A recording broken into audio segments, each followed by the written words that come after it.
ჩვეულებრივ საღამოს ახალგაზრდა ნაცნობ ქუჩას მიუყვებოდა. თითქმის ყველა მაღაზია დაკეტილი იყო, ერთის გარდა. ეს ტკბილეულის მაღაზია იყო. გასაკვირია, მაგრამ ის ჯერ კიდევ მუშაობდა. შიგნით კი ბევრი ხალხი იდგა.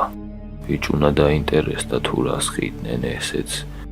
უეცრად კარი გაიღო და გამყიდველი გამოჩნდა. შემოდი, ტკბილეულის დიდი ასორტიმენტი გვაქვს, დიდი ფასდაკლებით.